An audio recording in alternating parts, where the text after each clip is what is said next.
I will be covering the story of Roy Moore, a man running for chair in the Alabama State Senate. This man may lose it all based on his assault accusations towards women in his younger years. The story, which is highly similar to our current president, Donald Trump, holds a mixed conclusion and leaves open ends and if Moore will continue in his position.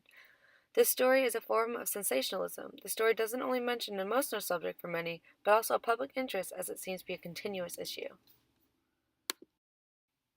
According to Time.com, Trump thinks that Roy Moore's allegations are very troubling, but he's not pushing him to quit.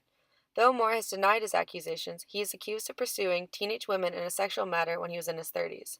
Many senators have suggested that Moore drop out of the race against Democrat Doug Jones. The White House has not spoken on the subject. Sanders mentions that Trump states that he supports his decisions by the Republican National Committee. In the end, the decision is on the voters of Alabama.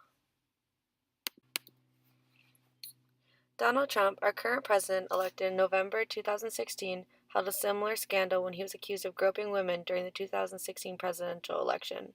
Attention was brought to him for bragging about groping women without their consent. Though Trump has denied these accusations, there are still mixed views on the subject. According to Sanders, he states, "I think the president certainly has a lot more insight on what he personally did or didn't do." As of November 16, 2017, the White House has declined to take a stand on the subject. On another note, TheAtlantic.com has a heading stating, "If these allegations are true, he must step aside." In this article, the bombshell Washington Post reports that Joe Moore had sexual contact with a 14-year-old in 1930. He pursued two other teenage girls as well. The woman he allegedly assaulted states, "I wasn't ready for that. I'd never put my hands on a man's penis, much less an erect one." The age of sexual consent in Alabama is 16. According to the factual evidence, Moore's actions would be considered as a second-degree sexual abuse. This is considered a misdemeanor. Bringing someone younger than 16 into a household for much less such as genital touching is considered a felony. Three other women between the ages of 16 and 18 dated Moore while he was in his 30s. One girl mentions that Moore supplied her with wine, with her being under the legal drinking age. If these allegations are true, Judge Moore should resign, Mike Lee said. And TheAtlantic.com, Mitch McClellan states, "If these allegations are true, he must step aside."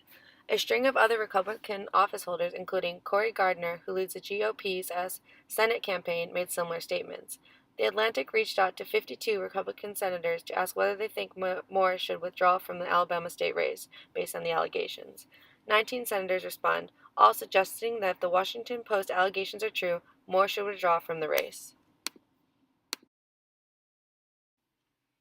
In previous years, Moore has been elected Chief Justice of Alabama Supreme Court and been taken out of the office twice. In 2003, he was removed from the Senate court for defying federal court orders relating to removing the Ten Commandments monument from the Alabama Judicial Building. In 2013, he returned to office, and in 2016, he was permanently kicked out of the court. The reasoning behind his barring was he told the judges to enforce a ban on gay marriage, which had already been struck down by the U.S. Supreme Court. Moore has mentioned that transgenders don't have rights, and he was removed from a divorce case in the 1990s due to his statements about homosexuality. In 2016, a viral video was released of then-candidate Donald Trump speaking about sexual assaulting women. Many Republicans condemned Donald Trump, but regardless, he was still elected President of the United States about a month later.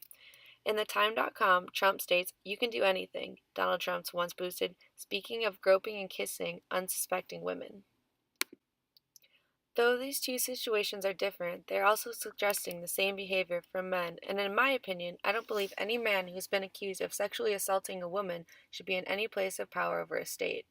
In the past or present, this is not just legally wrong, but suggests questionable morals.